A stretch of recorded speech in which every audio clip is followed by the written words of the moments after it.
Magandang araw, Bagong Pilipinas. Narito ang Police News Express kaugnay sa Trillion Peso March para sa oras na ito.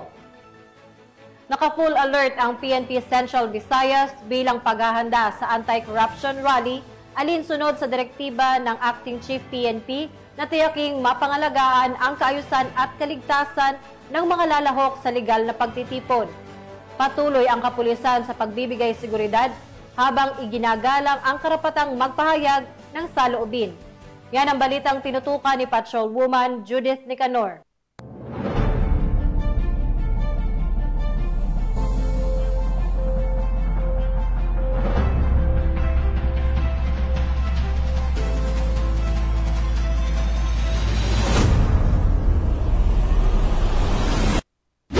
Ang Police Regional Office 7 ay kinasanang ganap ang mga hakbang sa seguridad sa buong Central Visayas bago ang Setyembre 21 na anti-corruption protest rally na tinitiyak ang kapayapaan, kaayusan at kaligtasan ng lahat ng kalahok at komunidad. Ang inisyatibo na ito ay kasunod ng direktiba ng Acting Chief PNP, Police Lieutenant General Jose Melencio C. Nartates Jr. na pangalagaan ng mga legal na pagtitipon habang pinipigilan ang pagkagambala sa kaayusan ng publiko. Ang mga kapulisan ng Pro-7 ay estratehikong nakatalaga sa mga pangunahing lugar, pinapanatili ang kahandaan at mabilis na kakayahang tumugon. Kinitiyak ang masusing koordinasyon sa mga unit ng lokal ng pamahalaan at mga kasosyong ahensya at epektibong mga operasyong pansiguridad na sumasaklaw sa pamamahala ng mga tao, kontrol sa trapiko at pagtugon sa mga emerensya. Sa pamamagitan ng mas maiging pagbabantay at maagap ng mga hakbang, mas pinagtibay ng Pro-7 ang pangako nito sa agenda ng Acting Chief PNP na protektahan ng publiko,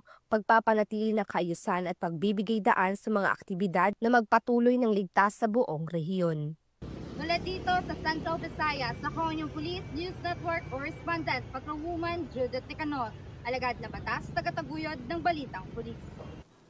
Maraming salamat, Patrolwoman Nicanor. Para sa iba pang napapanahong balitang pampulisya, laging tumutok sa Police News Network, alagad ng batas, tagataguyod ng Balitang Pulis. Ako po si Patrolwoman Sari Bernales, nagbabalita para sa Police News Express.